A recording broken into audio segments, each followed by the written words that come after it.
हमारे आरएसएस के भाई कहते हैं, विश्व हिंदू परिषद के लोग भी कहते हैं कि इस देश में रहने वाला हर व्यक्ति, हर इंसान हिंदू है, लेकिन इसकी कोई दलील नहीं है।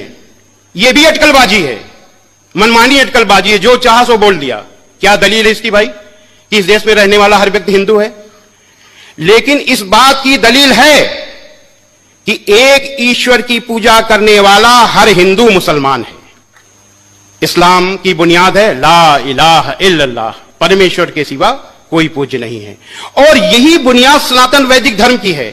संसार के सबसे पुराने ईश ग्रंथ ऋग्वेद के मंडल 1 सूक्त 7 का 10वां मंत्र है, इंद्रम वो विश्व तस्परिहवा महे जनेभ्या अस्माकम अस्तु केवलः। ऐ मनुष्यों, तुमको अत्यंत उचित है कि मुझ एक परमेश्वर को छोड़कर किसी दूसरे देव को कभी मत मानो, क्योंकि पूजा करने योग्य एक मुझ परमेश्वर को छोड़कर कोई दूसरा देव नहीं है। श्रीमद् भगवद गीता में है, मत्तः परतरम नान्यत किंचिदस्ति धनंजय। पूजा करने योग्य मुझ परमेश्वर से के अलावा कोई परमेश्वर नहीं है।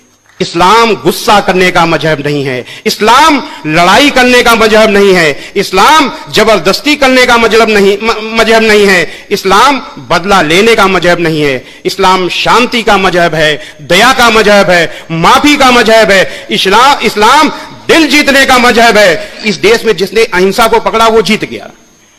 कुरान में भी यह अहिंसा मौजूद है।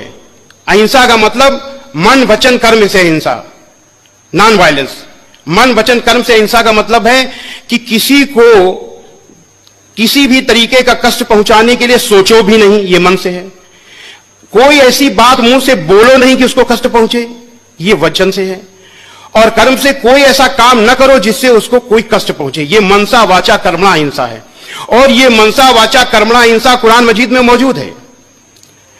कुरान मजीद के सूरा नंबर 28 आयत नंबर 83 में है, अल्लाह का वादा है, अल्लाह वादा कर रहा है कि हम परलोक का घर यानी जन्नत का घर उन लोगों के लिए विशेष कर देंगे, खास तौर से देंगे जो धरती में जुल्म और फसाद करने का इरादा नहीं रखते, यानी जो मन में सोचते तक नहीं है, उनको हम जन्नत का घर विशेष कर देंगे। अल्लाह का वादा है। यह है मन से अहिंसा।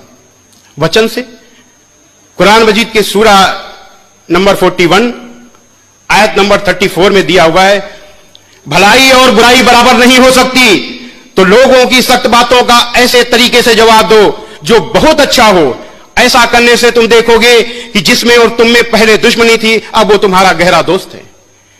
यानी अगर कोई व्यक्ति आपसे सख्त तरीके से बात कर रहा है, गाली दे रहा है, तो आपको गाली नहीं देना, कुरान का हुक्म है। आपको सख्त तरीके से बात नहीं करनी, आपको ऐसे तरीके से बात करनी है कि उसका दिल जीत लो। इस्लाम दिल जीतने का मजहब है। ये वचन से हिंसा। और कर्म से सूरा नंबर 5 आयत नंबर 32 में है, जिस किसी ने एक निर्दोष का कत्ल किया तो मानो उसने सारे इंसानों का कत्ल कर दिया, और जिस किसी ने एक निर्दोष को बचाया तो मानो उसने सारे इंसानों को जीवन दे दिया, जान डाल दी, सारे इंसानों में जीवन डाल दी। यह कर्म से हिंसा। यही है इस्लाम की मनसा वाचा कर्मणा अहिंसा। और अगर इस अहिंसा को अपनाया गया होता तो आज इस देश की हालत दूसरी होती। इस अहिंसा की तरफ देखा भी नहीं गया। और वो हिकमत मौजूद है कुरान मजीद में, वो हिकमत मौजूद है, अल्लाह की हिकमत है। वो अल्लाह की हिकमत कहां है?